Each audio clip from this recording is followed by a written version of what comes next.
je vais appeler ici une dame qui d'accoutumée est assistante communication et crée souvent des contenus en ligne. Et aujourd'hui, spécialement, elle est animatrice pour la Joss Radio. Applaudissons très fort pour Kevin, s'il vous plaît. La Joss Radio. Jusqu'à la gare. Allons-y, chap chap. Jusqu'à la gare. Allons-y, chap chap. La Joss Radio. C'est pour toi, c'est pour moi, c'est pour nous. La Joss Radio, la voix des jeunes du Boa. Alors j'appelle ensuite une autre dame, dans notre équipe. C'est elle, le ministre de la Joie, la ministre de la Joie et du Show. Et elle aime bien préciser qu'elle s'appelle Frédéric avec C. Est-ce qu'on peut applaudir pour Frédéric avec C, s'il vous plaît? Je vais appeler une autre dame qui fait 6 mètres de taille mentale. Ne vous fiez pas à la taille que vous verrez, mais elle est très percutante. Est-ce qu'on peut applaudir très fort pour Hilary, s'il vous plaît? C'est Hilary. Alors, c'est notre boule d'énergie, Hilary. C'est ça la Joss Radio. Alors, il y a également des messieurs dans cette aventure. Je vais appeler celui qu'on considère comme étant le plus intelligent parmi nous, Franck et Cindy Lam. En tout cas, on verra si c'est le cas. On peut applaudir, s'il vous plaît. Alors, je vais appeler, parce que le temps nous tient à la gorge, celle qui va se rassurer qu'on tienne dans le temps qu'on avait prévu. Pagnola, qu'on peut applaudir très fort. Elle va tenir le temps et nous permettre de partir dans un bon délai. Alors, j'appelle ensuite celui qui se fait appeler le largueur officiel parce qu'il a été largué et a appris de ses expériences d'homme largué. Est-ce qu'on peut applaudir très fort pour Loïc? Le largueur officiel. C'est comme ça qu'il aime qu'on l'appelle, en tout cas. J'appelle ensuite celui qui est le REC, le rédacteur en chef de cette séance. Il s'appelle Benny. On peut l'applaudir, s'il vous plaît.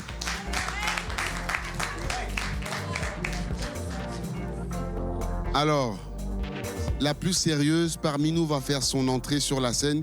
Et je veux qu'on applaudisse de manière sérieuse, s'il vous plaît, pour elle. Christelle. Elle est très sérieuse, même dans la démarche, ça se voit. C'est ça la Joss Radio, hein. Alors, la Joss Radio a cette émission qui s'appelle Jusqu'à la gare. Et cette édition est pilotée par 2 dames. C'est une première d'ailleurs.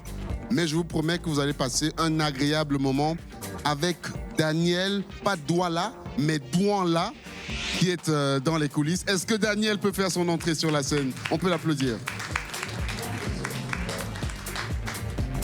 Alors, elle sera avec Mounawara, mais certains aiment dire Mouna pour ne pas se casser la langue ensuite.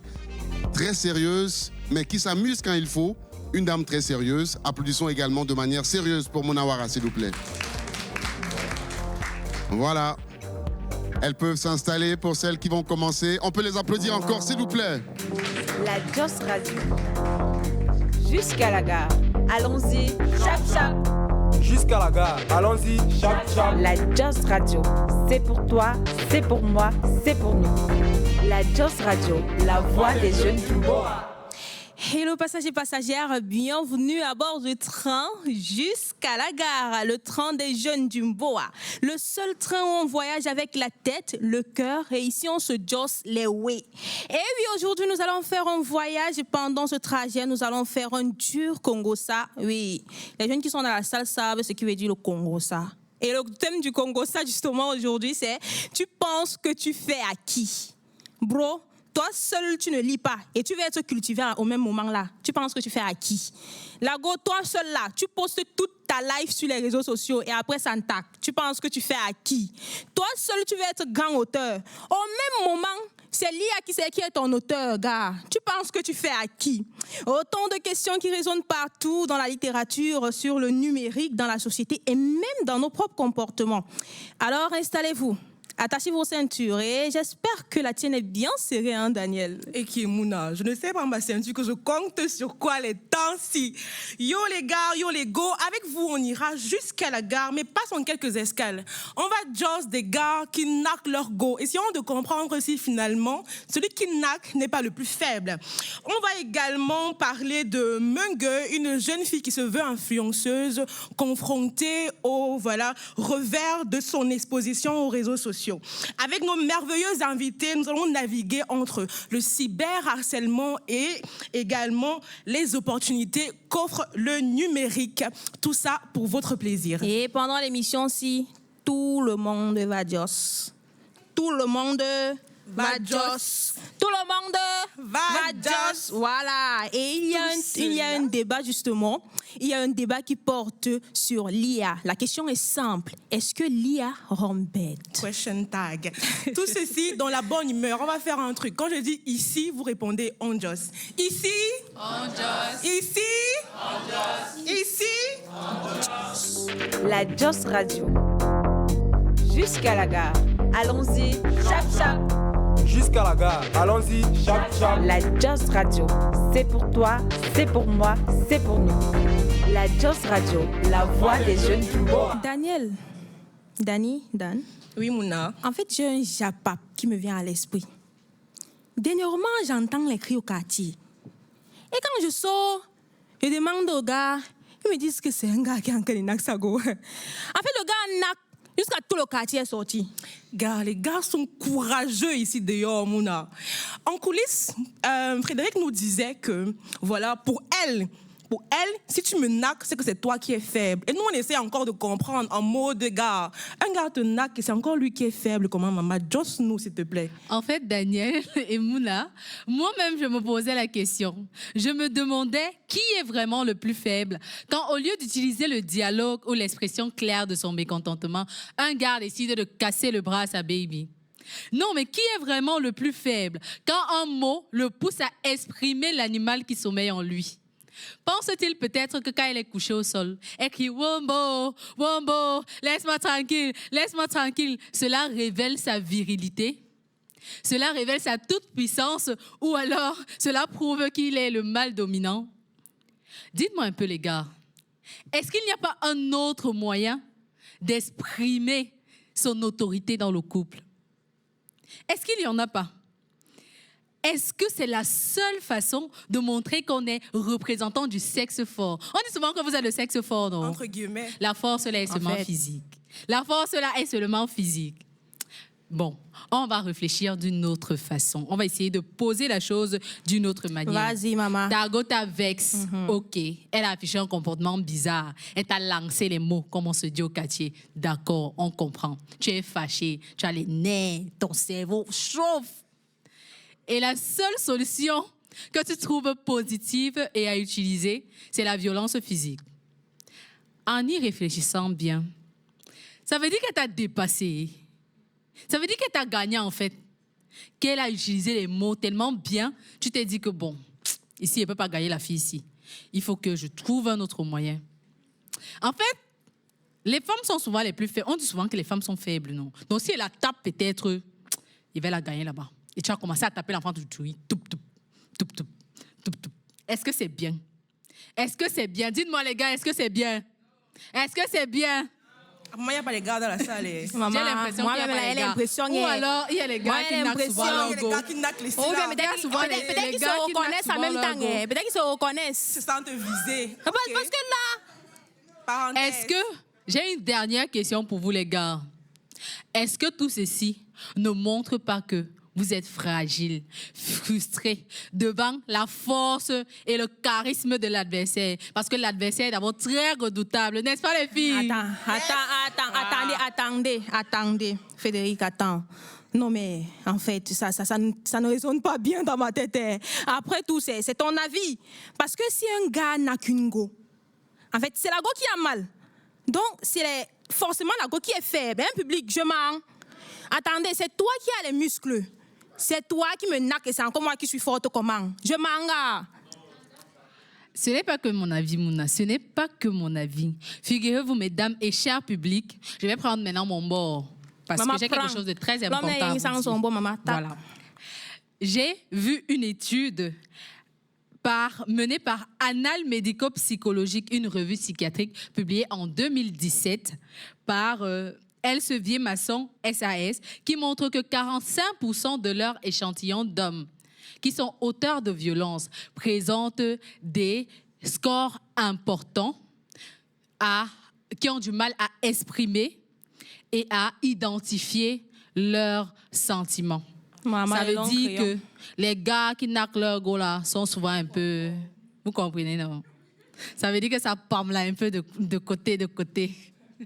En fait, et ce n'est pas la seule étude, parce que j'ai récemment discuté avec une psychologue qui affirme que, en majorité des cas, les hommes qui sont violents ont subi des traumatismes. Ça veut dire que soit on les a trop nac, soit ils ont vu leur mater être nac par leur pater. Donc, vous comprenez maintenant que ce n'est pas une affaire de force, c'est une affaire de traumatisme. Mais en fait, c'est vrai que ce que tu dis peut nous amener à penser qu'effectivement, le gars là qui naque, il est un peu faible, tu vois, et qui, comme tu as dit, il pomme là un peu. Mais est-ce que ce discours n'encourage pas un peu l'ego indemne avec le gars? Tu connais que les go ne sont pas faciles. Non, Daniel, mais non. Moi-même, je suis un go. Toi-même, tu es un go. Mouna, tu es un go. Il y a les go ici. et Il ça faut fait quoi? avouer les go que des fois, on a la longue bouche. Bon, Je mais en manque même les temps- gars. En même temps. Il faut avouer qu'on a la longue bouche. Souvent, tu restes comme ça et te parles, tu dis que ça.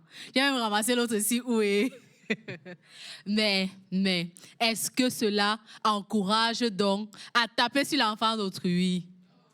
Est-ce que cela encourage donc à taper sur l'enfant d'autrui? Est-ce qu'on a même déjà donné l'argent à quelqu'un ici parce qu'il a Naxago?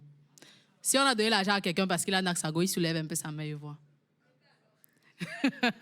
Personne ne soulève la main. Donc, on ne donne pas l'argent parce qu'on a... C'est pour cela que nous, à la Joss Radio, on vous encourage à faire 2 choses. Je dis bien 2 choses. Première chose, c'est de dialoguer. La deuxième chose, c'est de lever et lever fort. C'est tout ce que je pouvais intervenir de ma part. Que Merci. Dieu me soit loué. Après tout, chasser le naturel. Dialoguer et lever. J'aimerais dire que ça nous interpelle en fait sur le fait que éradiquer les violences basées sur le genre, ça passe également sur contrôler ses émotions. Et ça, il faut que les hommes, ils apprennent à contrôler leurs émotions et leurs pulsions. Et les dames également devraient un peu s'informer sur leurs droits, Mouna. Et effectivement, il faut dire qu'aujourd'hui, c'est devenu facile de s'informer par le biais du numérique. Nous avons des créatrices de contenu comme Kimi, voilà, sans toi saluer, tu peux faire même un tour. Voilà, nous avons des créatrices de contenu comme Kimi qui fait des storytelling en ligne, également Bada, lui, elle est dans la salle, sans toi également saluer. Voilà, qui fait des rédactions en ligne et surtout milite pour les droits des femmes, oui. Et également Christine Miongono qui fait dans le e-book Daniel. Oui, et la Joss Radio leur a donné la parole. On se retrouve juste après pour écouter un extrait de ce podcast avec Loïc. Les jeunes, D'ici, la Joss Radio. les jeunes, Joss Radio, les jeunes jusqu'à la gare. Allons-y. Je suis Badal Fomo, j'ai 29 ans, je vis à Douala. Aujourd'hui, je me définis comme une blogueuse engagée, créatrice de contenu littéraire engagée également, qui écrit pour sensibiliser, pour croiser les mots et surtout pour accompagner. Les plateformes numériques dans le processus créatif, elles sont d'une grande aide aujourd'hui encore avec l'arrivée de l'IA. Donc, ça permet de maximiser, de maximiser sur la portée, de toucher à un public un peu plus large que les formats traditionnels. Aussi, ça permet de nouer des relations. Il y a des liens qui naissent, ça permet de trouver, de rencontrer de nouvelles personnes, même virtuellement, on s'attache à quelqu'un parce que lorsqu'on lit une histoire, on se dit, on se retrouve dans le personnage en fait, donc c'est un peu ça.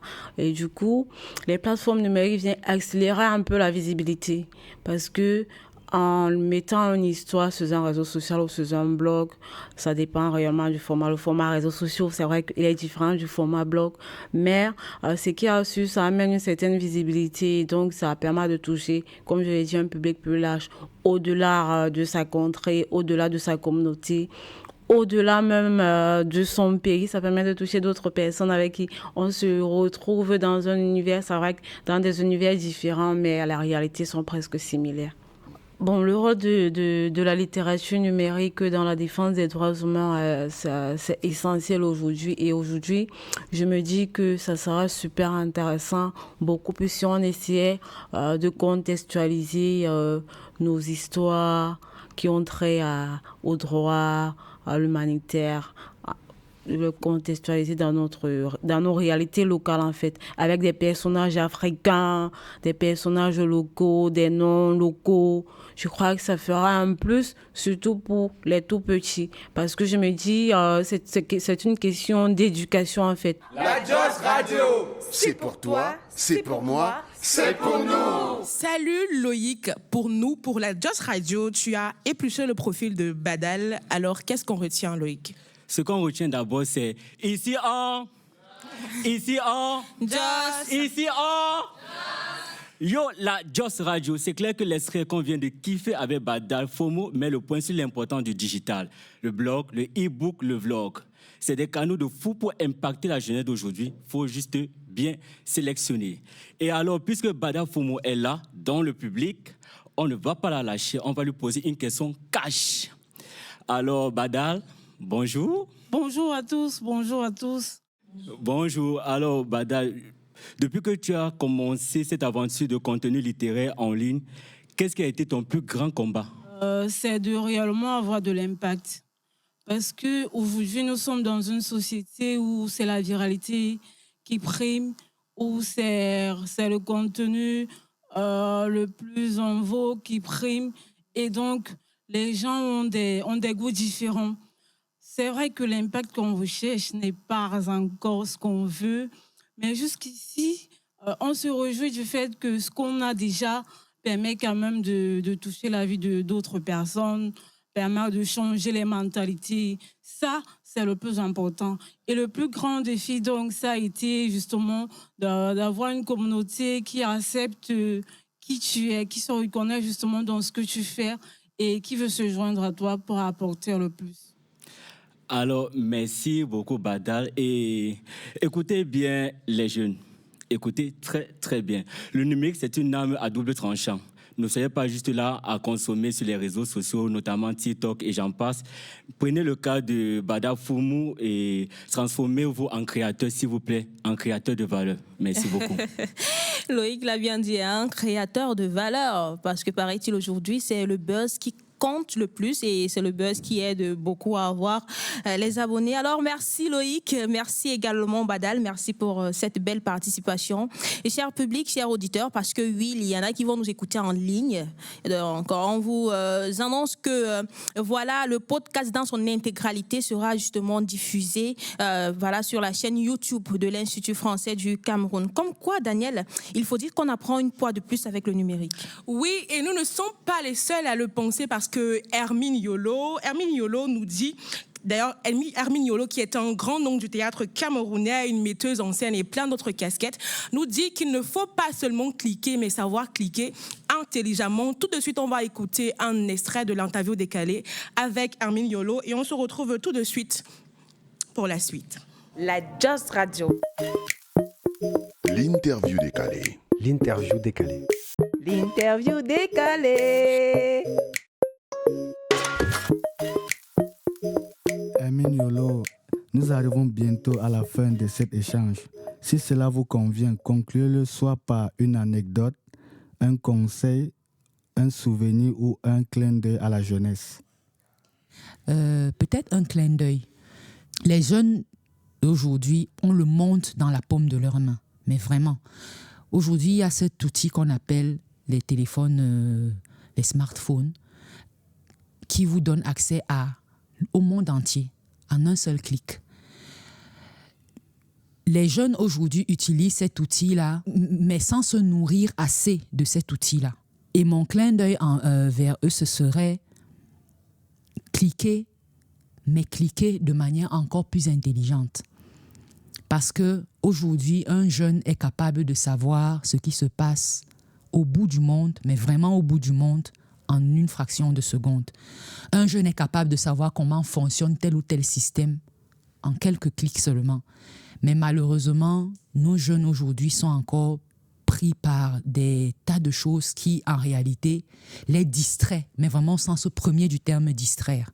Vraiment détourne ton attention de quelque chose qui est essentiel ou utile à ton devenir. Donc, mon clin d'œil, c'est que la vigueur que nos jeunes ont aujourd'hui, l'esprit de curiosité qu'ils ont aujourd'hui, qu'ils pensent à l'employer dans le sens d'acquérir vraiment des connaissances et des compétences qui vont leur permettre d'exploser leur point d'horizon, de propulser leur point d'horizon beaucoup plus loin que ce qu'ils entrevoient aujourd'hui. La Joss Radio, c'est pour toi, c'est pour moi, c'est pour nous. Alors, salut Kevin, tu as eu l'occasion d'écouter dans l'intégralité l'interview décalée qu'on a eue avec Hermine Yolo. Alors, est-ce que tu peux nous faire un briefing? Qu'est-ce qu'on retient? Qu'est-ce qui t'a particulièrement marqué? Merci Daniel, mais permets-moi de saluer notre cher public. Public, est-ce que ça va? Ici, hein? Ici, hein? Alors, si vous allez bien, nous aussi.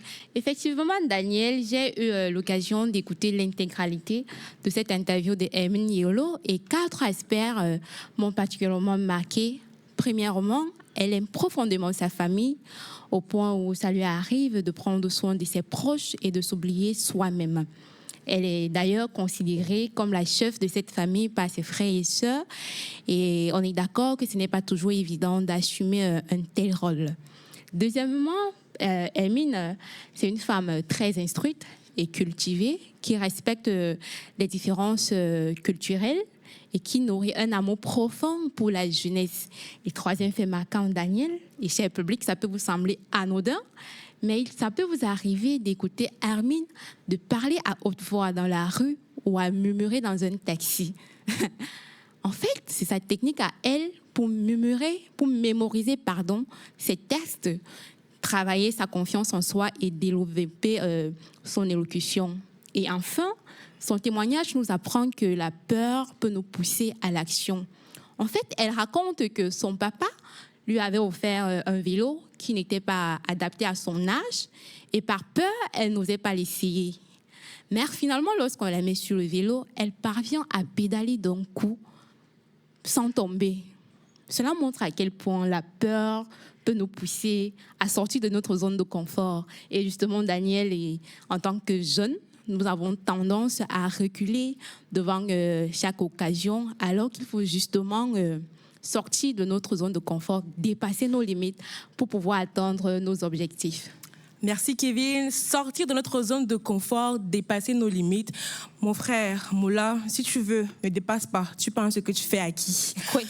J'aimerais rappeler que l'intégralité de l'interview décalée sera disponible très bientôt sur la chaîne YouTube de l'Institut culturel français de l'IFC. Pardon, fini les civilités, en fait. Moi, j'ai un problème. En fait, quand Kevin a parlé tout à l'heure, il y a un élément qui a retenu mon attention tout à l'heure là. Elle a mentionné qu'Hermine Yolo est chef de famille.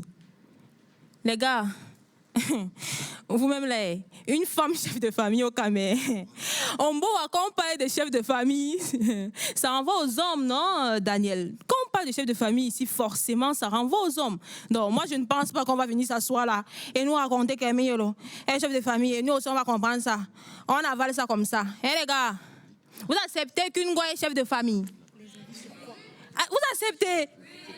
Attendez, c'est seulement les gars qui acceptent. Les gars, vous acceptez qu'une goye est chef de famille? Daniel, en fait, dans tous les cas, chef de famille ou pas, les hommes normalement ont leur rôle à jouer, voilà, en tant que normalement des autorités qu'on considère en Afrique. Mais on se rend compte que c'est vous encore les mêmes qui passez le temps à nac sur les go. Quand je dis même nac sur sa go, c'est le pire des cas parce qu'il y a aussi d'autres qui nac sur leurs femmes.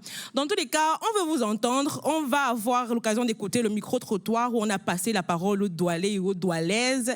Mais avant d'aller dans la rue, on veut écouter d'abord ce que les jeunes du BOA qui sont assis ici en face de nous ont à dire.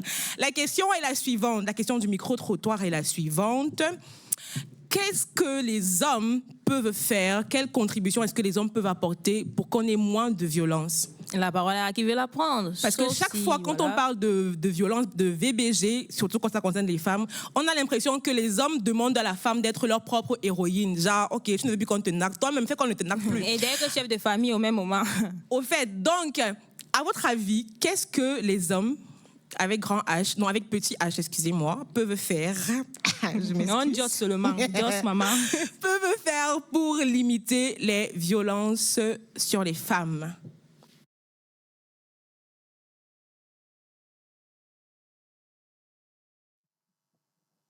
Bonjour déjà. Bonjour. Je dirais que pour commencer, je vais dire qu'un homme qui frappe sur une femme, déjà, c'est une autre femme. Mais est-ce qu'on peut acclamer pour ce jeune homme? Est-ce qu'on peut acclamer pour lui? Oui. Oui, ça déjà, c'est pour qu'on soit d'accord. Ensuite, quand un homme, pour ma part, de ce que je pense réellement, déjà le fait qu'une femme soit chef de famille, on ne va pas toujours parler d'argent comme mon camarade a dit ici à côté. Je me disais que ce n'est pas une raison. Tout part des responsabilités. Si dans une famille, on voit que la femme prend mieux les décisions que certaines autres personnes, elle mérite largement ce titre-là d'être chef de famille. Oh là là. Encore des applaudissements, s'il vous plaît. Maintenant, pour ces hommes-là qui frappent les femmes aussi doivent connaître leurs droits. Voilà, en fait, sans vouloir couper notre auditeur, notre spectateur, vous voyez, j'étais en train de parler du fait qu'à chaque fois qu'on parle de violence basée sur le genre, on a tendance à penser que l'action est centrée sur la femme. C'est toi qu'on a, toi-même trouve la solution. Et vous voyez qu'il a entamé son propos en disant que la femme doit... Ok, merci, tu peux continuer. Oui. Et de ne pas avoir peur aussi. Parce que... Je suppose que si c'est comme tu as dit tout à l'heure, ils doivent avoir certains manques sûrement liés soit à leur enfance, soit ils ne savent pas exprimer ce qu'ils ressentent réellement. Alors, toi, femme, tu ne dois pas avoir peur d'aller dénoncer. C'est quand même ta vie, gars. S'ils te tuent là à cause d'un mot que tu as mal lancé, tu vas dire que tu es morte. Pourquoi? Parce que tu as lancé un mauvais mot. Toi-même, tu dois aller dénoncer d'abord. Même si c'est que c'est ton gars et qu'après, bon, c'est pas une raison pour te frapper. Voilà. Maintenant, et ceux-là qui frappent... Lui-même, lui aussi, on doit l'enfermer.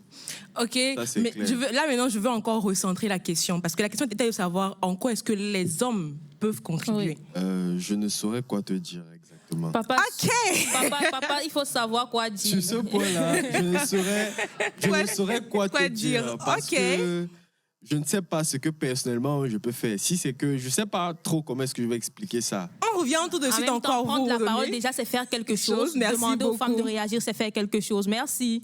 Donc, on revient tout de suite vers vous, cher public. On va d'abord écouter le micro-trottoir et ensuite, on revient vers vous pour prendre vos avis.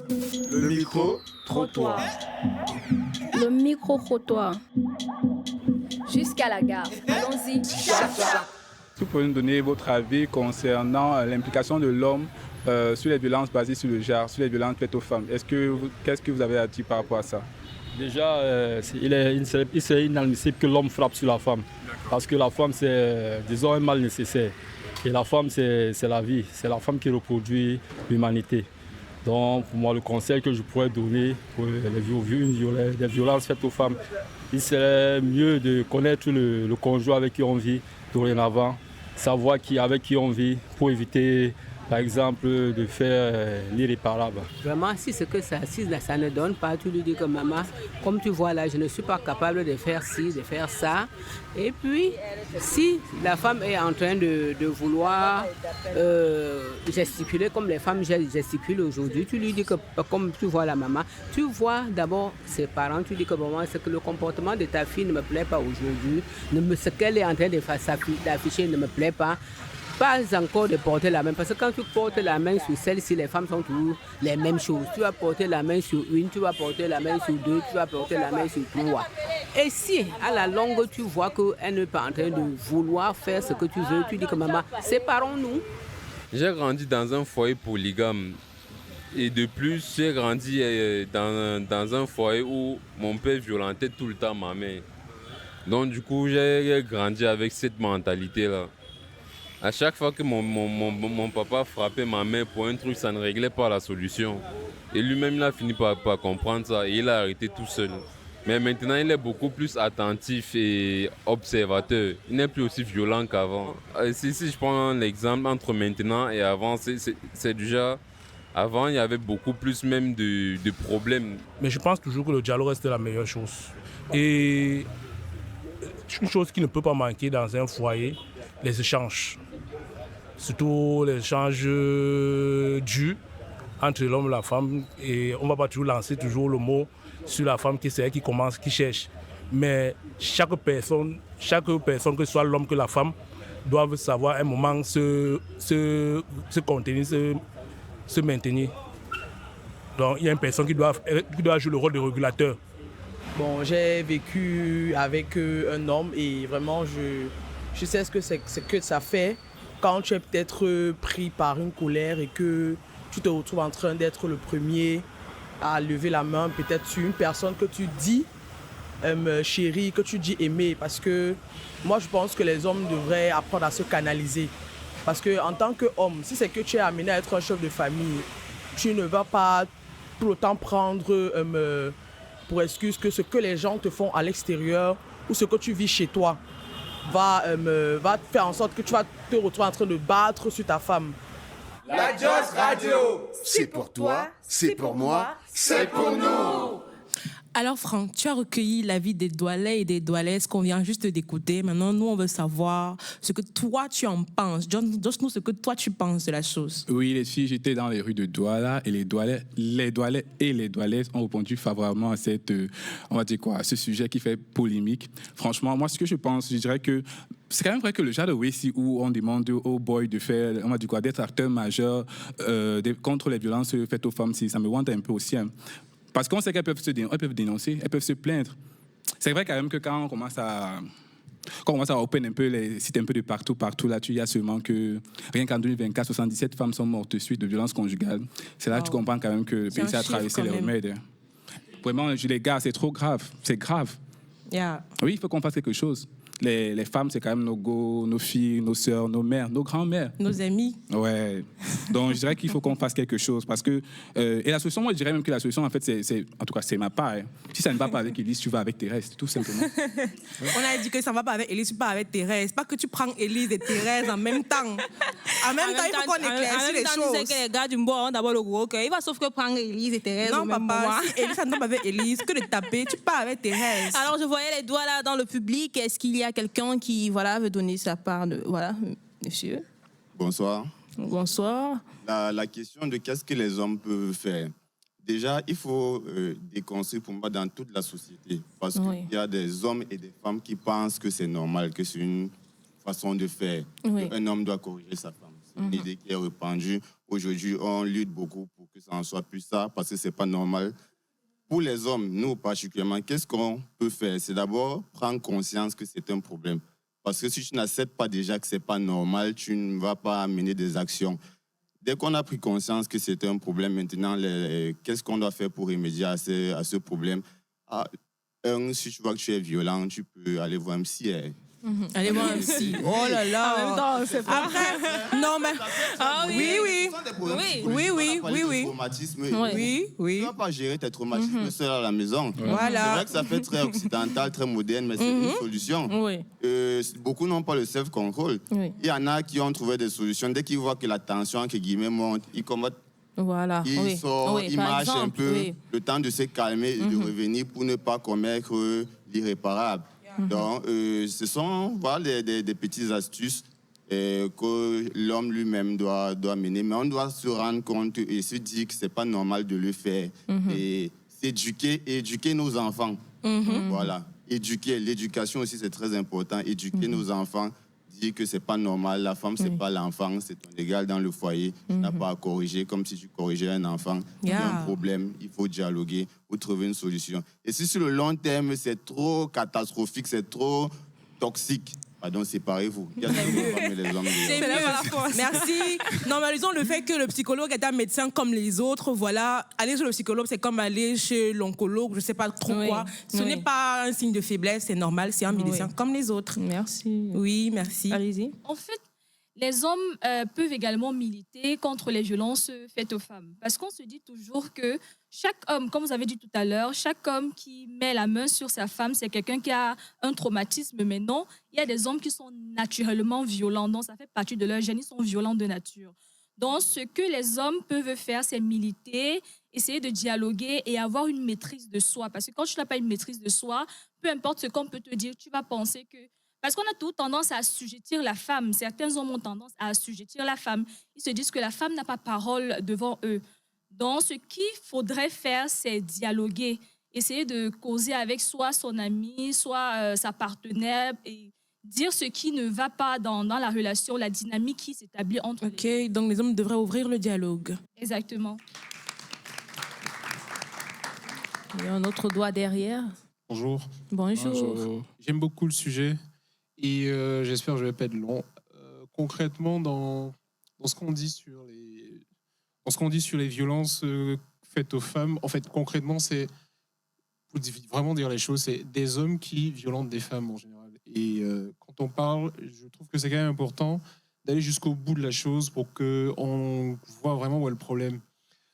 Lorsque on se rend compte que généralement des hommes sont violents, ce serait de bon ton qu'on prenne le temps de voir en fait qu'est-ce qui gêne chez les hommes, qu'est-ce qui cloche entre guillemets. Et moi je pense que le gros du problème vient du fait que, contrairement aux femmes, chez les hommes en général, il n'y a pas beaucoup de place pour la vulnérabilité, pour la sensibilité. Je parle de sensibilité chez chaque être humain, hein, donc chez les hommes en général c'est un peu bouché ou fermé ou même inexistant, je sais pas. Et du coup, avec du temps et même avec des générations, ça se remplace par beaucoup de colère en fait. Et cette colère-là, c'est pas des femmes qui les énervent pour qu'ils soient en colère. Tu vois. Donc, en fait, ils sont juste en colère et c'est à eux de régler leurs problèmes. Donc, tant qu'on va considérer qu'un homme, c'est un truc très costaud qui va faire de la guerre à tout le monde et se fâcher tout le temps, et que c'est ça être un homme en fait, on crée des problèmes. On prépare des féminicides, on prépare des futurs violeurs. Enfin, les hommes remplissent les prisons, remplissent... Bref, je ne vais pas faire toute la liste, mais globalement, au-delà du fait qu'il y a des féminicides, au-delà du fait qu'il y a de la misogynie, derrière ça, il y a un gros problème, c'est que c'est une partie de l'humanité, en fait, qui est totalement enfermée. Donc, tout le volet masculin dans le monde, en réalité, est totalement à réparer. Contrairement au monde des femmes, qui est beaucoup plus bienveillant. Je veux dire, entre femmes, c'est beaucoup plus... Je ne dis pas que c'est beau ou parfait, mais c'est beaucoup plus bienveillant que chez les hommes en général. Et donc, si on peut désamorcer le petit virus qui crée la violence à la base, en amenant des hommes justement à être un peu plus en accord avec leur propre sensibilité, et donc ce qui fait en gros leur personnalité en tant qu'être humain, c'est fondamental, de la même manière que les femmes le vivent simplement. Donc, si on peut faire ça chez les hommes, ça pourra déjà, je pense, faire une grosse partie du boulot. Voilà. Et en attendant, je pense que les mots, c'est quand même important. Donc, chaque fois qu'on dit violence faite aux femmes, il faut dire violence faite aux femmes par les hommes, en fait. C'est très important. Parce que si on ne dit pas faite aux femmes par les hommes, on a l'impression qu'il y a un oiseau quelque part qui descend et puis il fait des trucs et puis il disparaît. On voit des femmes qui sont tombées. Bon, en même temps, un oiseau n'a pas un genre. Hein. On parle de violence basée sur le genre. Oui, mais perpétrée par qui? Mon problème, c'est les auteurs, en fait. Quand on connaît la source du problème, on peut vraiment commencer à tenter de le régler. Voilà. OK, donc... grosso modo, notre bro dit que pour résoudre le problème des femmes, il faut d'abord résoudre celui des hommes, en fait. Donc, vous, les femmes, si vous voulez qu'on ne vous nargue plus, il faut également que vous regardez comment est-ce que vous frisserez les hommes, d'accord? Parole aux femmes. Est-ce qu'une femme peut prendre la parole? Il y a une dame qui veut prendre la parole. Oui. Je demandais. Oui. Maman, maman, on écoute Joss, nous. Demande, maman. La violence faite aux hommes, on en parle. C'est pas le sujet. C'est pas le sujet. C'est pas le sujet, madame. En fait, elle veut respecter Novembre Bleu, là. Maman, respecte. Vas-y, on t'écoute. Depuis là, je ne fais qu'entendre que les hommes tapent sur les femmes, alors que nous aussi, les femmes sommes fortes. Hein? Nous aussi, on peut taper. OK. On est d'accord, sincèrement, ce qu'elle dit n'est pas faux, mais voilà, on est dans un contexte, je ne sais pas combien d'entre vous savent que nous sommes dans la période des 16 jours d'activisme organisés par l'ONU Femmes, voilà. Donc, c'est par rapport à ce contexte-là qu'on apporte une sensibilisation dans le cadre des violences basées sur le genre et perpétrées contre la femme par l'homme. Merci, big up à toi. Et il faut dire que depuis le début du mois de novembre, on milite également pour les hommes. Donc, bon, il faut là-bas, c'est un cas sanitaire, oui. c'est pas tellement pareil, mais bon, merci pour il y a des gens le qui profitent également pour le faire. Les bros se sentent valorisés, n'est-ce pas? Applaudissez alors pour elle, les bros. Elle a pensé à vous. Bonjour. Oui, ce sujet m'interpelle un peu parce que déjà taper sur la femme, c'est pas bien. C'est pas bien. Mais il peut avoir... Il est touché en fait. Il peut avoir des raisons. Comme on vient de dire, l'homme peut être traumatisé et puis ça arrive, c'est ce qui arrive. Mais on ne tape pas sur la femme parce que la femme, c'est notre vie en fait. Comme un des spectateurs a dit, on dort ensemble et il ne faut pas taper sur la femme comme certains artistes. Merci. Est-ce qu'il y a une femme? Voilà, parce que le dernier doit être une femme. Et il y a Kimi là qui veut prendre la parole. Waouh, Kimi. On espère, voilà, Kimi. En même temps, si tu veux, tu nous parles en chantant et on n'a pas de problème. Ouais, tu peux chanter, parler, sans souci. J'aurais parlé plus tôt. Si j'avais parlé plus tôt, j'allais dire quasiment la même chose que le monsieur derrière là-bas. Désolée. Que le monsieur derrière là-bas a dit. Je pense que c'est la société finalement qui est à la base des problèmes. En soi, les violences faites sur les femmes par les hommes sont causées par les hommes, c'est un fait. Ouais. Mais c'est la conséquence directe même, je dirais, du patriarcat, tout simplement. C'est-à-dire quoi? Comme le monsieur l'a dit tout à l'heure, on a donné une sorte de rôle aux hommes. L'homme est costaud, l'homme est droit, l'homme est strict, l'homme ne pleure pas. Et dès le bas âge, on apprend aux garçons, l'homme ne pleure pas. Et quand je dis le patriarcat, c'est en dégradant même la femme qu'on attribue ce rôle à l'homme. Quand un petit garçon pleure, on dit, tu fais quoi comme une fille? Tu pleures comme les filles. Donc, ça amène les hommes à ne pas développer cette sensibilité, à ne pas développer cette vulnérabilité, à ne pas se connaître, à ne pas développer leur intelligence émotionnelle qui, plus tard, en tant qu'adultes, leur permettrait d'avoir un certain contrôle sur leurs émotions. Ouais. Mais dès le bas âge, on apprend aux garçons à être stricts, à conduire les motos, à faire tous ces trucs catégorisés comme étant pour des garçons, des hommes, des bonhommes.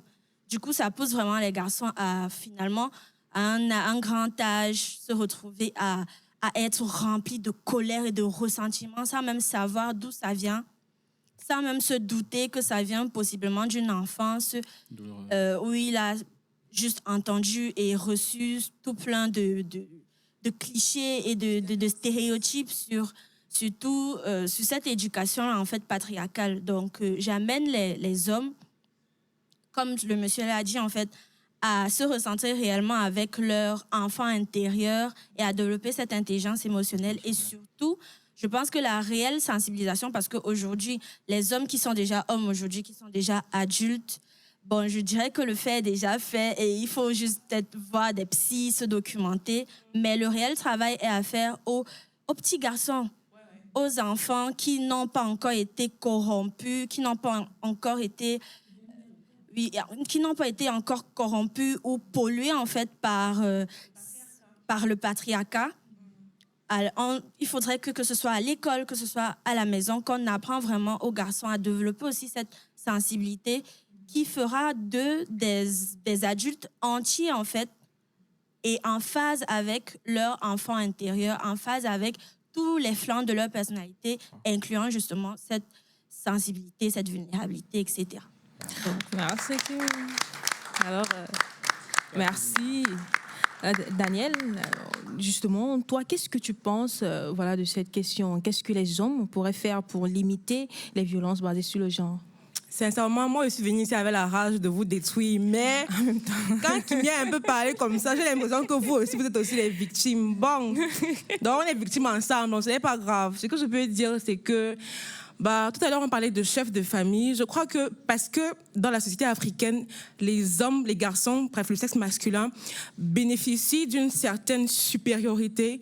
Ils devraient justement utiliser cette supériorité pour appliquer l'éducation dont Kimi parlait. Parce que dans une famille, c'est vers un enfant, par exemple, un garçon, un jeune garçon, c'est vers son père qu'il regarde. Donc même si toi, aujourd'hui, tu as dépassé peut-être le moment de corriger, tu as déjà été corrompu, pour utiliser le terme que Kimi a utilisé également, voilà, tu as une certaine responsabilité envers ceux-là qui te regardent en tant que jeune garçon, toi qui es leur grand frère, leur père, etc. Alors montrer que voilà, tu es un garçon, mais tu peux montrer tes émotions, tu es un garçon, mais tu n'as pas besoin de battre la femme, etc. Donc je crois qu'ils ont un rôle d'éducation en tant que chef de famille. Chef de famille. Moi, j'aime le terme, chef de famille. Voilà, merci pour vos avis. C'était très éducatif, c'était inspirant. On va, pour pouvoir un peu spicer tout ça, écouter la vie d'une pro maintenant. Donc, on va donner la parole à une psychologue qui est parmi nous, à une consultante en psychologie qui est parmi nous. Est-ce qu'on peut donner la parole à Deneuve Batassi, s'il vous plaît? Merci. Bonjour, Deneuve. Bonjour. Allez-y, il faut applaudir, ne vous empêchez pas. Applaudissez, ne vous privez pas. Applaudissez autant que vous le voulez. Et merci beaucoup de me donner la parole. J'ai envie de parler depuis le début, mais je ne sais pas. Comme je savais que je devais parler que maintenant, donc je me disais, mais j'ai tellement à dire. Maman dit. Donc je veux déjà revenir sur un mot que j'ai écouté pendant le micro-trottoir.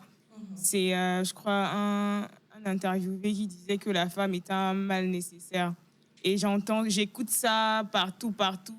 Tout le monde dit ça et je suis sûre que même dans la salle, peut-être il y a quelqu'un qui se dit ça. Parce qu'il y a quelqu'un qui a encore fait référence à ça tout à l'heure, comme le gars du micro-trottoir disait, la femme, c'est machin, tout ça. Et moi, j'ai envie de poser une question à quelqu'un. Est-ce que, quand tu discutes avec quelqu'un dans la rue, est-ce que tu as envie de le frapper, en fait? Est-ce que lorsque tu discutes avec un pote, peut-être à l'école, et que peut-être vous n'êtes pas d'accord sur ce qui est en train d'être dit, est-ce que tu as envie de le frapper? Non. Si tu le frappes, on dira non. On trouvera que c'est mauvais, en fait. On trouvera tout de suite que tu as un problème si tu l'as frappé.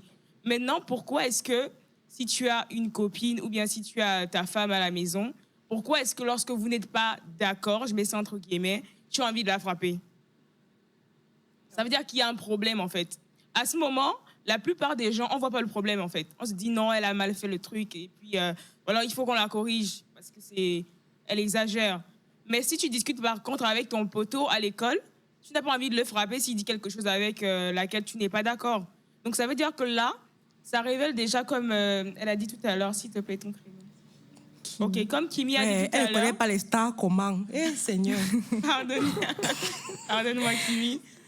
Ça révèle d'un problème, en fait, dans les croyances qu'on nous a inculquées depuis le bas âge. Comment est-ce que tu veux frapper quelqu'un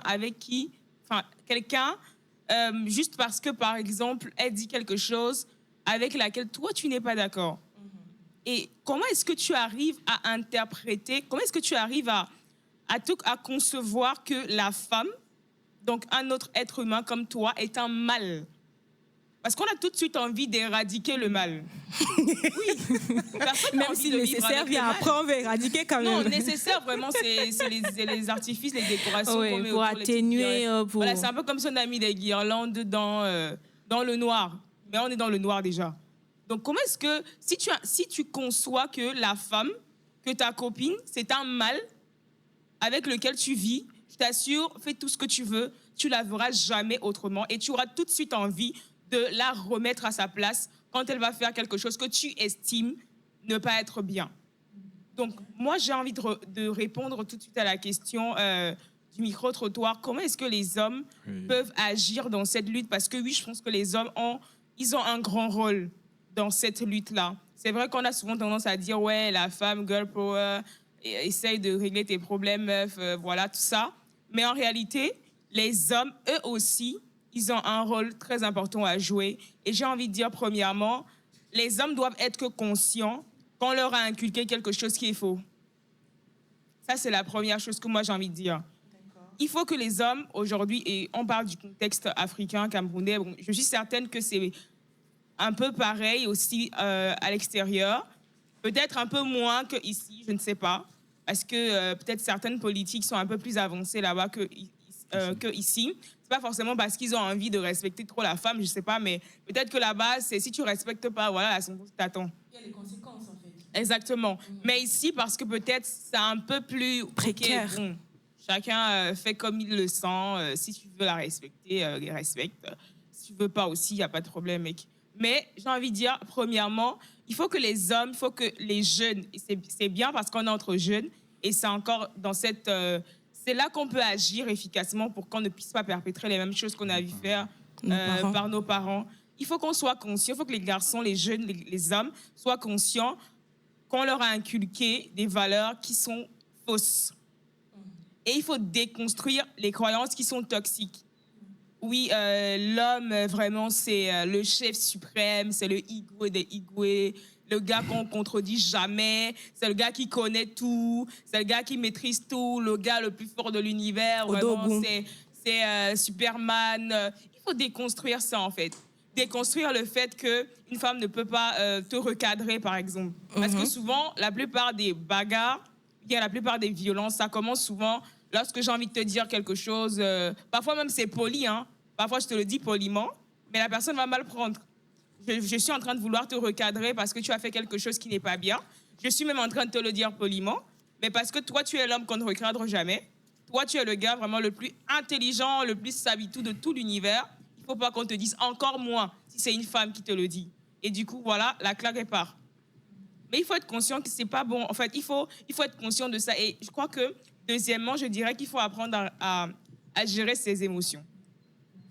Il faut être conscient que c'est pas parce qu'on a un homme qu'on n'a pas d'émotions, il faut arrêter. On a tous des émotions. On a tous des émotions et les émotions, c'est pas fait pour fonctionner avec, c'est fait pour être ressenti et géré. On ne fonctionne pas avec les émotions. Ça veut dire que c'est pas tout ce qui te passe par la tête que tu fais. Ah, je sens que j'ai envie de la gifler et puis je la gifle. Non. Il faut apprendre à gérer ses émotions. Il faut apprendre à les manager. Et c'est important de se dire, OK, c'est vrai qu'on ne m'a pas appris depuis que je suis née, on ne m'a pas appris à réguler mes émotions. Mais aujourd'hui, une fois que je suis grand, je suis conscient que je suis un homme, je suis une personne humaine. Donc, je dois apprendre à réguler mes émotions. C'est peut-être parler lorsque je me sens mal. C'est peut-être devoir me taire. Peut-être devoir m'éloigner. C'est pas mauvais. Voilà, lorsqu'on est au milieu d'une bonne dispute, je sens que je suis en train de, comme on dit souvent au quartier, que le mercure est en train de monter. Je dis, bon, OK, je vais m'éloigner un peu. Je vais laisser un peu le temps passer.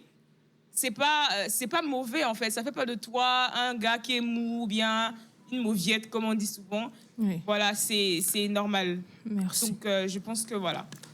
Merci. Merci également. Je rappelle que c'était la vie d'une experte constante en psychologie et surtout, elle est beaucoup plus axée sur les questions de violence basées sur le genre. Donc, j'espère que vous avez bien quelle est votre part de responsabilité dans ce problème, j'espère. Effectivement, Daniel, j'espère que ces hommes-là ont bien compris qu'ils doivent s'impliquer afin que ces femmes puissent être à l'abri. D'autant plus que le cyberharcèlement continue de faire écho. Et même à travers nos smartphones et tout, les femmes ne sont pas à l'abri. Et puisqu'elles continuent de pleurer, elles ont mal. La Just Family compatit et voilà, on rentre dans leur quotidien. Cher public, chers auditeurs qui allez nous écouter en ligne, voilà, écoutons tout de suite cette fiction sonore intitulée Le Smart Monde de Mung. Qui t'a même envoyé? Le feuilleton radiophonique des jeunes du Mboa. La Just Radio. Just Radio. Le feuilleton radiophonique des jeunes du Mboa. Jusqu'à la gare. Allons-y.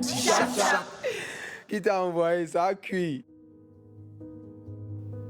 Le visage noyé de larmes, Mung sourit dans les bras de sa mère, sans savoir ce qui l'attend. Mais c'est ton téléphone, non? Vas-y, réponds, ma fille. Tu peux zapper ta chance comme ça. Réponds, décroche. Allô? À qui ai-je l'honneur, s'il vous plaît? Mung, tu vas vite le savoir. La première chose que tu dois savoir, c'est que j'ai pu accéder à toutes tes photos un peu trop intimes que tu gardais dans ta galerie privée. La deuxième chose, c'est que je vais toutes les publier demain où tu sais. Allô? Ok, allô? Ok, il a raccroché. Meng replonge dans ses réflexions après le départ de sa mère. Elle veut rappeler ce numéro, mais elle hésite jusqu'au lendemain matin lorsque Gâchette 52 passe ses menaces à exécution. Sur Facebook, Instagram et Snapchat, une photo de Mamie Japapé est devenue virale. Endormie la bouche ouverte, on y voit la sexagénaire adossée sur un fauteuil usé et les pieds nus sur un sol poussiéreux. Le compte Gâchette 52 lui a donné le titre « La vraie fille de Meng », épisode 1. Toute la famille est alarmée, surtout énervée. On ne demande qu'une chose à Meng, mettre fin à cette blague de mauvais goût. Sa mère n'en revient pas. Meng, hey, Meng Mathieu, Meng. Tu m'as dit que tu allais supprimer la photo sinon. Hey, Seigneur Jésus, pas possible. Hey, donc de toutes mes photos, c'est seulement celle-là que tu as vu pour mettre en ligne, Meng. Hey, l'enfant si haut, je vais la mettre où? Maman, ce n'est pas moi, je peux tout expliquer, je t'assure que ce n'est pas moi, maman, je t'assure, pardonne-moi, mais ce n'est pas moi, non, ferme-moi ta bouche, je ne veux pas d'explication. Je te donne 3 minutes. 3 minutes, c'est bon. 3 secondes pour enlever mes photos dans vos choses de pampampé là. Meng doit gérer une situation qu'elle est loin de comprendre totalement elle-même. Elle rappelle le numéro sans suite, avant de recevoir un appel d'un numéro masqué cette fois. Meng. Ah, Meng. Je sais où te trouver. Quand j'aurai publié toutes les photos que j'ai ici, je vais filmer l'incendie qui va t'anéantir, toi et ta famille bientôt. S'il vous plaît, bonsoir. Vous voulez quoi, s'il vous plaît? Meng voit le monde s'effondrer sur elle. Habib essaye en vain de trouver une solution sans succès. Des photos d'elle peu appréciables s'enchaînent sur la toile sous son regard impuissant. Meng n'a plus la force et les idées de faire des posts en ligne. Surtout que ses fans commencent à l'injurier à la moindre occasion et signalent ses contenus. Sa réputation est menacée. Meng veut se confier. Son copain Ondwa, installé en Allemagne à qui elle raconte régulièrement ses déboires, est indisponible pour lui prêter une oreille attentive. Meng décide de partir chez une amie à qui elle raconte tout. Gars, ça me wanda. Moi, je suis sûre que non. Ça va être piratage de ton compte que cette personne a des images privées. Sinon, on ne va pas comment il va voir ça. Mais le mieux que peut te dire maintenant, c'est d'aller dans un commissariat déposer une plainte contre un inconnu. Tu peux avoir raison, hein. Merci, je pense que je vais faire ça. En soutien à son amie, Armandine reprend la nouvelle dans tous les groupes de l'université et aussi ceux qu'elle a en commun avec Meng. De retour à la maison, Meng tremble de peur. Même la notification de son téléphone l'a fait sursauter. Gâchette 52 vient de lui laisser un message. Meng, tu penses que la police peut me faire quoi? Je suis la police. Elle est glacée par la peur. Meng se demande si son harceleur n'est pas quelqu'un de son entourage. Elle se pose alors mille et une questions qui malheureusement n'ont pas de réponse. À son réveil, parcourir la toile comme elle en avait l'habitude est devenue une épreuve pour Meng. Les photos gênantes de son enfance et de ses moments d'inattention sont une tendance une fois de plus. Elle ne sait quoi dire au peu d'abonnés qui espèrent un réveil inattendu de Meng. Son plus grand rêve est que Gâchette 52 arrête d'alourdir cette humiliation. Elle veut devenir une simple anonyme sans histoire, comme si cela était possible en un claquement de doigts. La Joss Radio. Radio. C'est pour toi, c'est pour moi, c'est pour nous. Ici, nous venons peut-être d'écouter une fiction, mais voilà, je tiens à rappeler que le cyberharcèlement est une réalité. Ce n'est pas seulement virtuel, c'est réel. Je suis sûre que certains d'entre vous ici, plusieurs d'entre vous, ont déjà reçu sur Facebook, c'est-à-dire que tu es comme ça un bon matin, on t'appelle sur Messenger par appel vidéo, je te demande que, mais quel est cet individu qui a le toupet? Bref, autant de choses. Et nous aimerons rappeler également que cette fiction sonore que vous venez d'écouter est produite 100% par des jeunes, voilà, de la JOS Radio. Est-ce qu'on peut acclamer pour nous? On a une équipe magnifique. Et que cette fiction est disponible dans l'intégralité. Si vous voulez savoir qui était le harceleur de Mengue, vous allez être surpris et choqué, je vous assure. Même moi, ça m'a choqué. Donc, si vous voulez savoir qui était le harceleur, allez regarder l'intégralité qui sera bientôt disponible sur la chaîne de YouTube de l'Institut français du Cameroun. Voilà. On va utiliser un peu. Et pour mieux comprendre ce phénomène de cyberharcèlement, voilà, dans la peau d'un personnage public, on va donner la parole à Kimi pour essayer de comprendre comment est-ce qu'on peut se protéger du cyberharcèlement. Coucou Kimi. Coucou. Alors, est-ce que tu t'identifies un peu à cette fiction? Est-ce que tu te reconnais un peu dans ce récit? Et d'après toi, qu'est-ce qu'on peut faire en tant que créateur de contenu ou alors personne qui est sur les réseaux pour s'en protéger? Eh bien, oui, je me reconnais même beaucoup dans la situation de Mengue. Par contre, moi, j'ai eu beaucoup de chance. Il faut savoir que je crée du contenu depuis très longtemps. Tu es une vieille du domaine. Ouais. Ben, en réalité, j'ai vraiment décollé sur les réseaux sociaux seulement l'an dernier, en 2024. Mais bien avant ça, je créais déjà du contenu de manière sérieuse, genre pratiquement à temps plein. Et mes comptes avaient été piratés de la même façon que pour Mengue. Et c'était un événement très, très traumatisant pour moi à l'époque parce que bref, le hacker avait réussi à pirater mon compte Instagram, YouTube, genre ma boîte mail, mon compte Facebook. Et c'était hyper stressant. Je me suis retrouvée à payer des gens qui se faisaient passer pour des hackers pour récupérer mon compte et ça n'est jamais arrivé. Au final, c'est l'assistance de Google qui a fini par m'aider. Et grâce à ça, aujourd'hui, plus tard, j'ai pu décoller sur les réseaux sociaux, mais j'ai quand même eu la présence d'esprit de protéger mes comptes à 100%. Il y a tout plein de différentes façons de le faire. Il y a des clés de sécurité, il y a des codes secours, il y a tout plein de trucs. Il faut juste faire une petite recherche sur YouTube.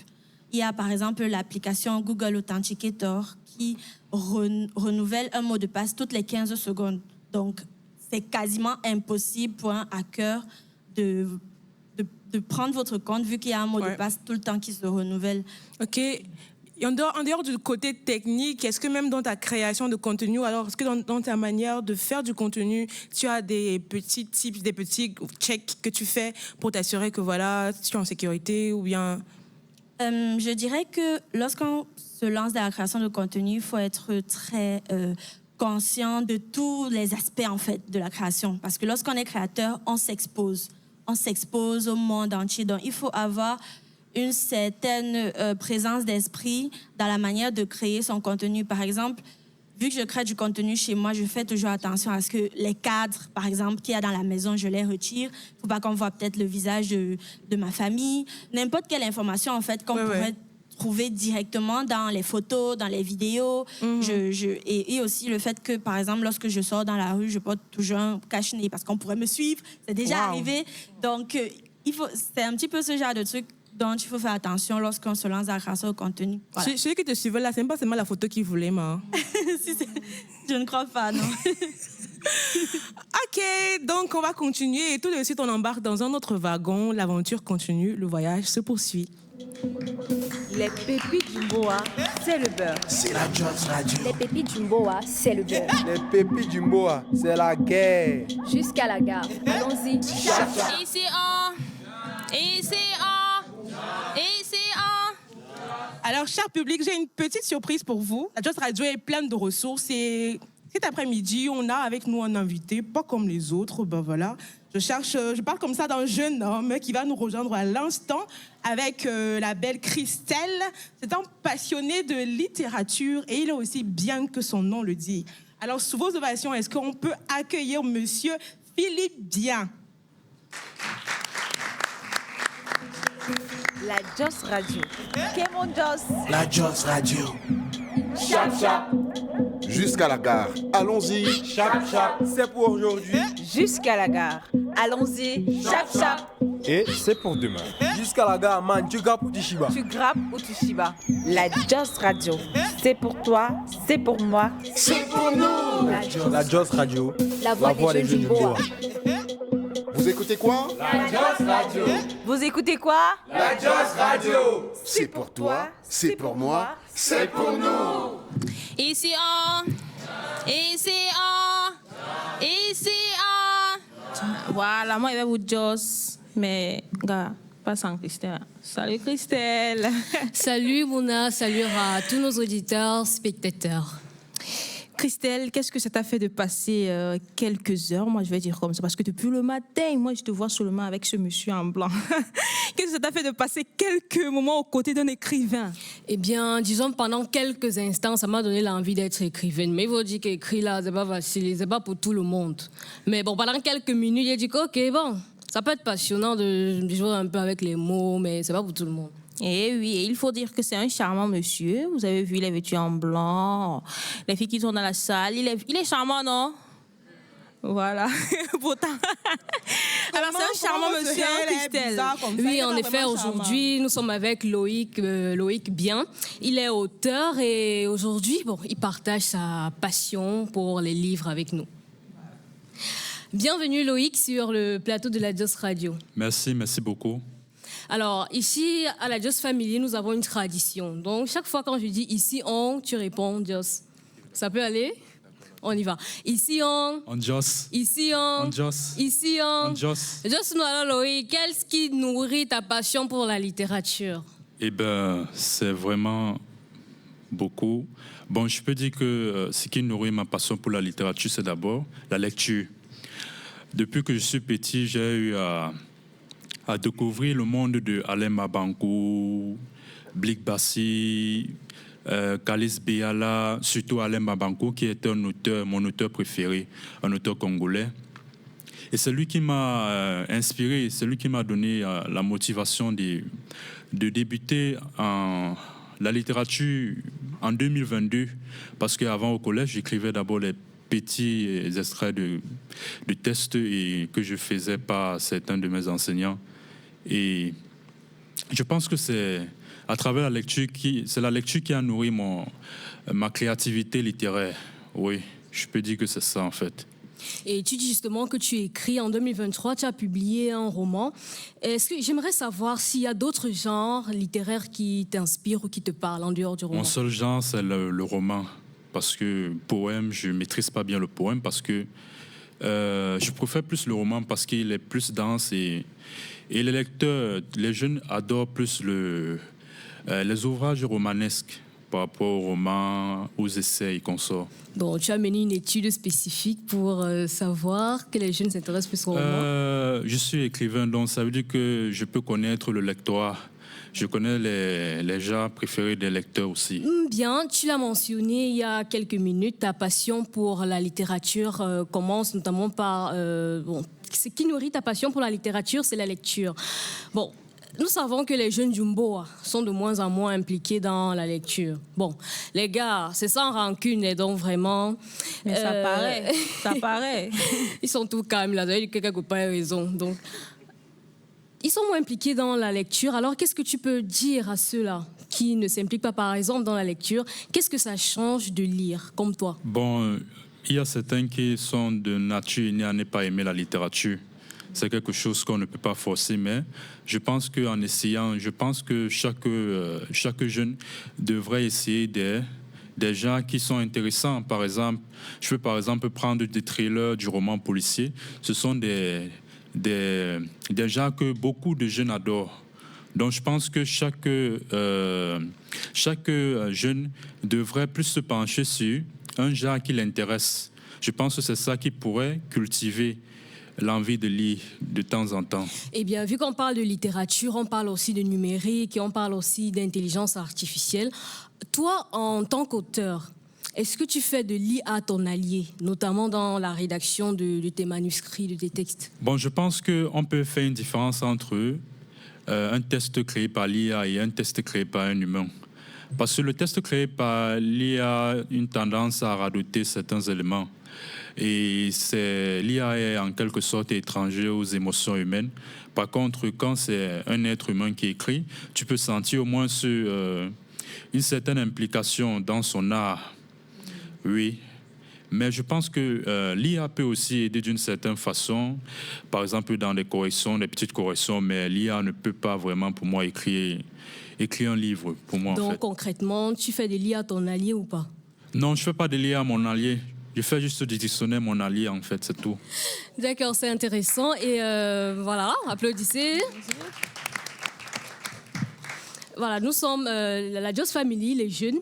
Il y a des jeunes qui te suivent actuellement. Qu'est-ce que tu pourrais dire à ceux-là qui rêvent de devenir auteurs? Bon, pour ceux qui rêvent de devenir auteurs, je pense qu'ils doivent commencer par la lecture.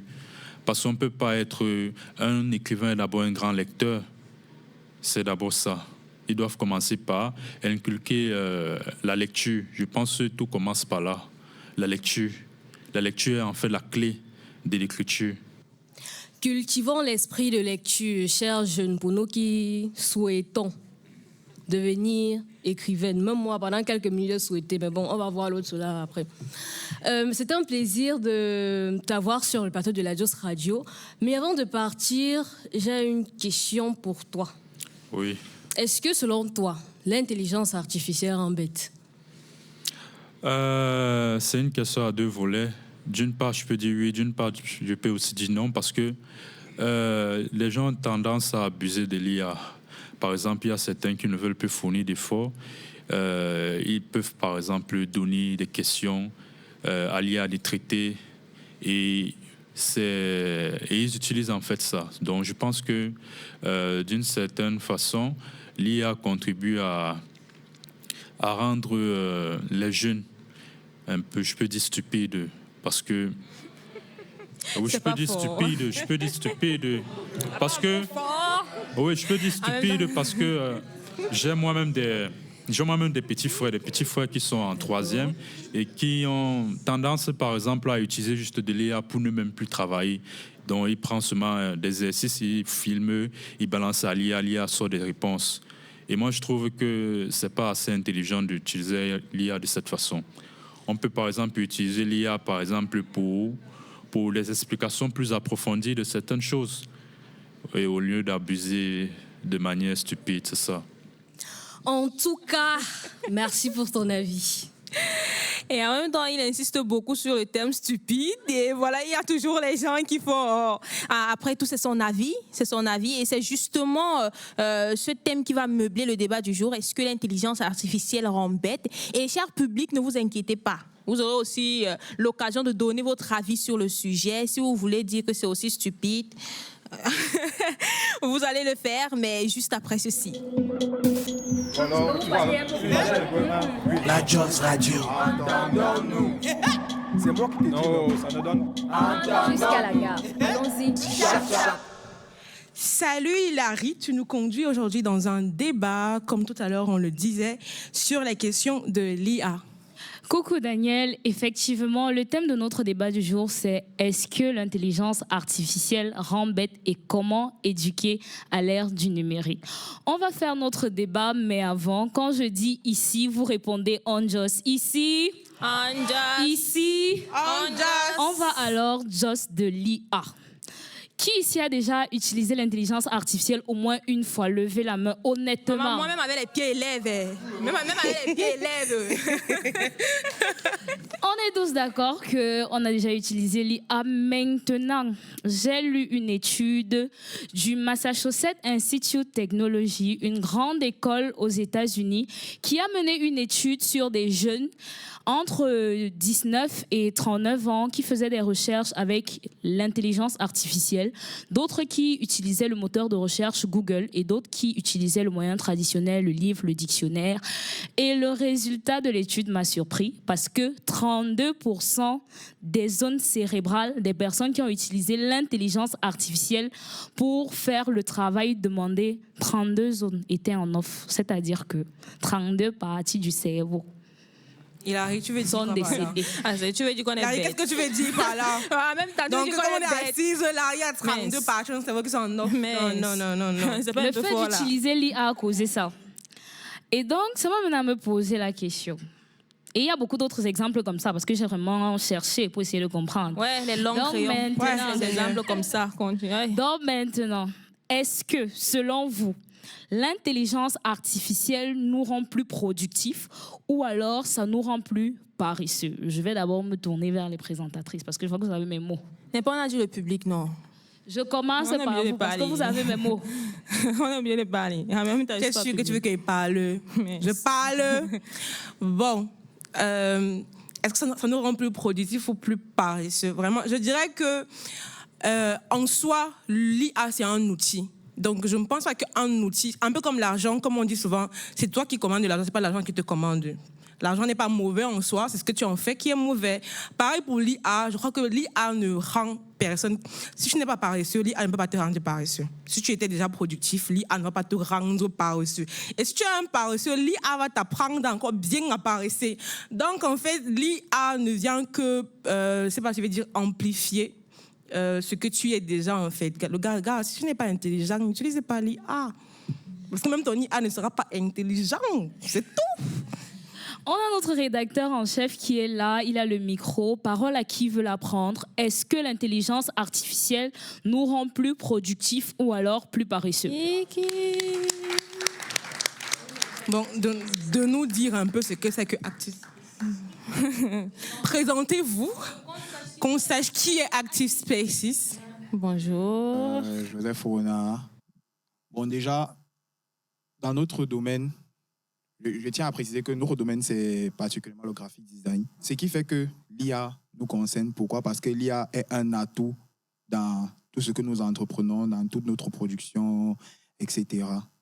Mais l'IA, je peux vous l'assurer que l'IA ne remplacera au grand jamais le cerveau humain. Non, ça ne rend pas bête. Ça nous rend plus productifs. L'IA, c'est un couteau à double tranchant. OK. C'est un couteau à double tranchant. Utile lorsque vous l'utilisez bien, très dangereux lorsque vous l'utilisez mal. Wow. Bonjour. Oui, moi c'est Ulrich Nienjo. Je suis un fruit de Active Spaces. Oui. Déjà, en parlant de l'IA, déjà je travaille beaucoup plus avec l'IA déjà. Chaque jour, je travaille avec l'IA. Même ce matin, j'ai utilisé l'IA. Papa, voilà. On a vu, en même temps, on a remarqué que tu as repris l'IA, oui. Oui, ce matin, j'ai utilisé l'IA avant de venir sur le plateau. On a remarqué. Bon, l'IA, déjà, l'intelligence artificielle, déjà, c'est un domaine de l'informatique qui est venu faciliter la recherche de l'être humain. Mais maintenant, dans notre domaine que je fais, dans mon domaine que je fais, dans le design graphique, parce que je fais dans le design graphique, j'utilise beaucoup plus l'IA pour certaines recherches. Quand j'ai besoin de certaines fonctionnalités, j'utilise l'intelligence artificielle. Mais je ne veux pas dire que l'IA va remplacer l'être humain, parce qu'en principe, quand je veux faire une création, l'IA ne me donne pas exactement la création dont je veux. Ok, l'intelligence artificielle nous rend productifs. Est-ce qu'il y a une dame qui aimerait dire quelque chose pour qu'on sache si l'intelligence artificielle nous rend plus productifs ou pas? Alors, il y a une belle go ici là qui n'a pas Josh depuis. Donnez-lui un peu le micro, s'il vous plaît. Oh, elle avait déjà la parole, c'est ça? Non, elle n'avait pas encore la parole. Désolée. Allô, bonjour. Donc, comme quelqu'un a dit dans la salle, vraiment, c'est un couteau à double tranchant. Il faut savoir l'utiliser quand et comment. Et ne jamais mettre son cerveau sur off. Parce que comme elle a dit, Maman, 32. Hilary, merci. Selon l'étude, 32 zones cérébrales sont en off quand on utilise l'intelligence artificielle. Ça, c'est très grave, justement. C'est problématique parce que ce soit à l'école ou au travail, c'est grave. Moi, j'utilise l'IA, je ne suis pas en train de critiquer. Mais même pour les enfants, déjà, c'est problématique, que ce soit au collège, lycée ou à l'université. Les étudiants ne veulent plus réfléchir, surtout les étudiants. Oui. L'IA. Et le piège dans ça, c'est les sources. Parfois, le gars te donne une source, c'est complètement faux, c'est l'indemne. Tu pars. J'ai même vu un cas où tous les étudiants de la salle ont utilisé l'IA pour un devoir. Et l'enseignant a mis 0 à tout le monde parce que justement, ça se voyait. En plus, c'est ça, c'est qu'on peut utiliser, après adapter, reformuler, modifier un peu pour personnaliser le truc et rendre le travail authentique. Parce que si c'est seulement le copier-coller, ça ne sert à rien. Que ce soit pour le côté intellectuel ou même dans la pratique. J'ai appris dernièrement, ils veulent développer une super IA. Et il y a de nombreuses personnalités publiques qui militent ou qui militent pour que ça ne se crée pas. Parce qu'à long terme, dit que l'intelligence artificielle va remplacer l'homme, ça c'est très grave quand même. Parce que finalement, il faudrait qu'on puisse garder notre authenticité. Parce que c'est bien beau, ça aide beaucoup. Faut pas se mentir. En termes de productivité, justement, pour répondre par rapport à ça, ça gagne en temps, ça permet de gagner en temps. Même moi, dans mon travail, pour certains calculs, pour certains trucs, je pars plus rapidement. Ce que je peux faire moi-même toute seule en 6 heures de temps, je le fais en 3 heures, par exemple, grâce à l'IA. Donc oui, là, ça aide beaucoup. Maintenant, après, il faudrait mettre du sien dans le travail. Il ne faudrait pas que l'IA fasse tout le taf à notre place. Sinon, soi-même déjà, parfois, ça peut ne pas être correct parce qu'il y a des erreurs. Soit, voilà, il faut toujours garder notre patte en soi. Et ça n'aide même pas dans tout parce que dernièrement, par exemple, je voulais créer un logo à partir d'une IA et il fallait que je dessine moi-même le truc déjà à la main et après dire à l'IA de refaire. Parce que si tu dis non, fais-moi ceci, comme ça ne fait pas tout comme tu imagines dans ta tête. Donc oui, en soi, c'est bien et c'est mauvais. Il faut juste savoir faire la part des choses. En fait. D'accord. Tu as parlé tout à l'heure de créativité. On a des écrivains dans la salle, on a des créateurs de contenu, on a des web designers. Maintenant, est-ce que l'intelligence artificielle nous empêche d'être créatifs? Est-ce que ça limite notre esprit de créativité? Bonjour, j'avais une réaction par rapport au premier volet. Donc, sur une échelle de 1 à 10, je pense que l'IA a des impacts plus négatifs. Parce qu'on va voir, l'IA va nous rendre déjà paresseux. Moi, particulièrement, pour une tâche, je vais sur l'IA, je pose ma doléance et puis je reçois une réponse. Là, ça me rend déjà paresseuse. Encore, on va prendre le volet, par exemple, des designers. Sur les réseaux sociaux, on a des images de personnes avec l'IA. On peut prendre un visage, coller et créer n'importe quoi, une personne nue et gâcher la vie d'une personne comme ça, simplement. Et je prends donc tous ces volets-là mis ensemble pour dire que l'IA est un tueur silencieux de l'être humain. Ou alors, encore mieux, des capacités mentales des êtres humains. D'accord, merci.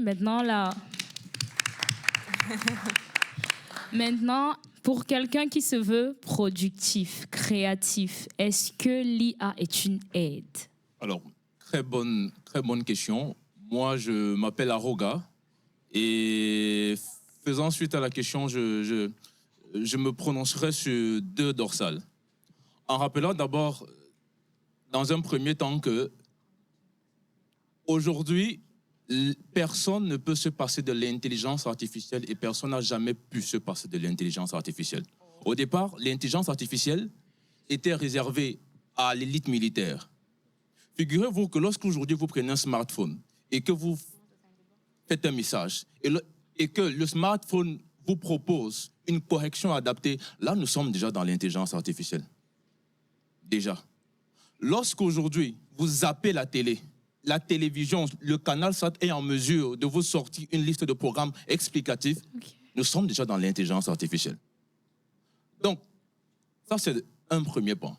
Ensuite, pour mieux l'utiliser, il faudrait comprendre comment elle fonctionne. L'intelligence artificielle ne peut pas se passer de l'humain parce qu'elle se sert des données que l'humain a générées sur toute la méga plateforme.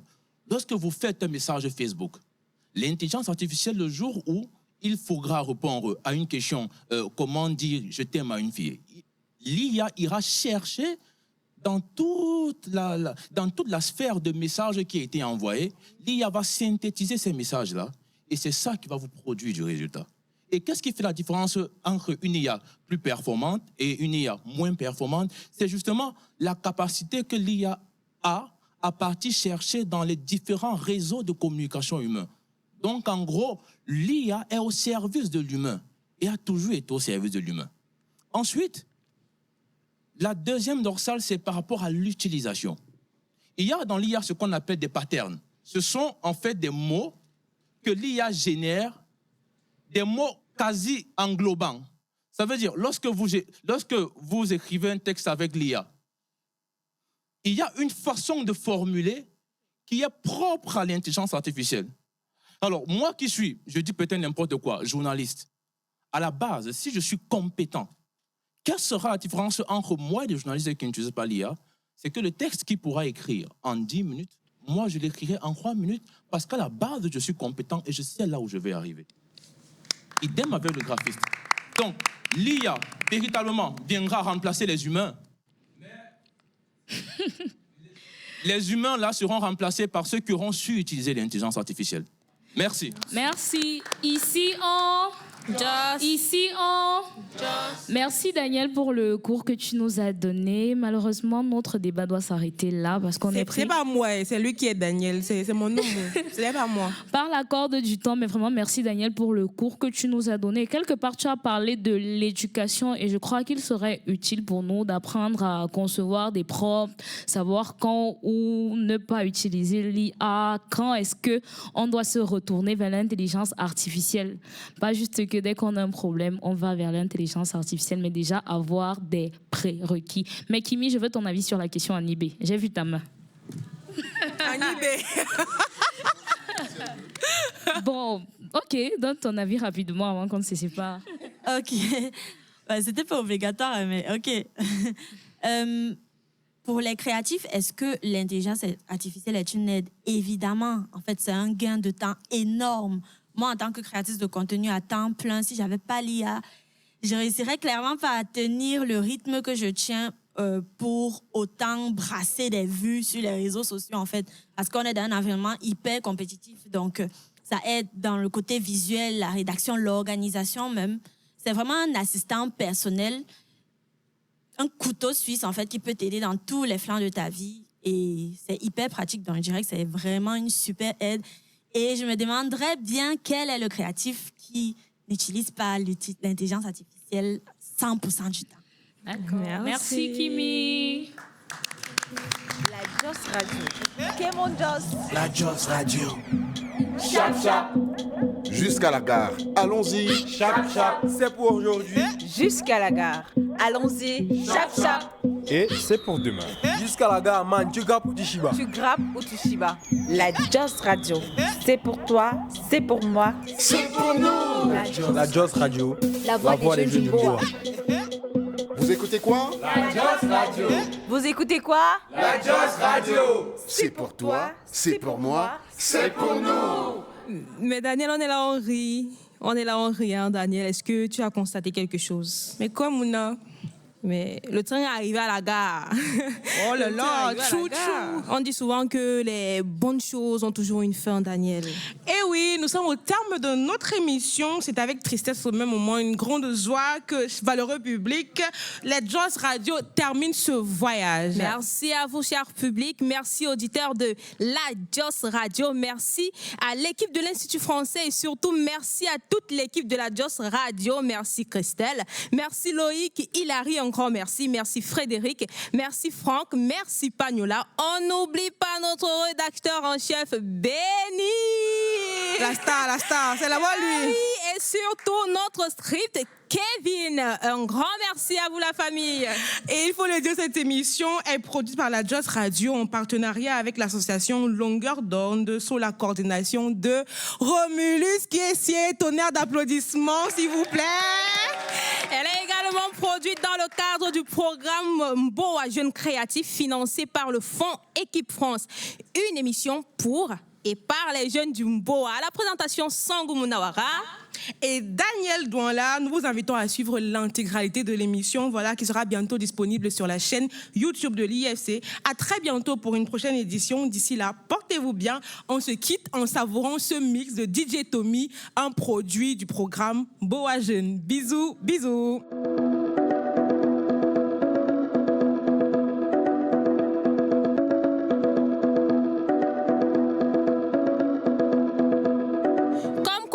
Radio, il y a également les danseurs. On acclame s'il vous plaît.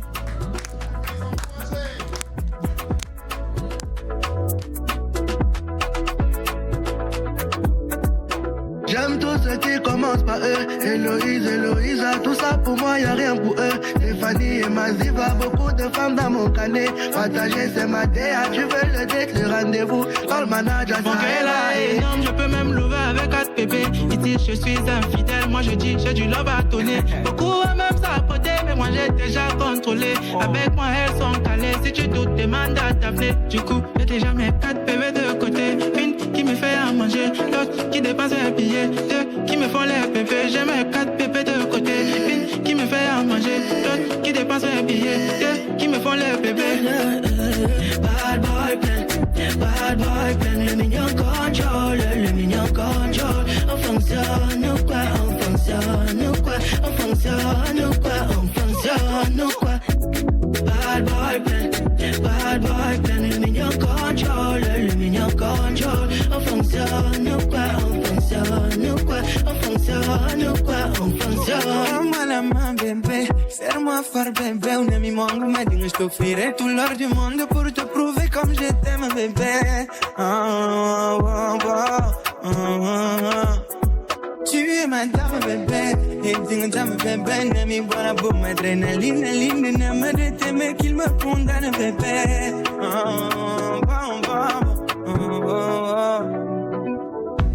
Prends tout, je te donne. Tommy c'est ma ligne, n'engone on do come close. Tu as man down, n'ami voilà pour moi.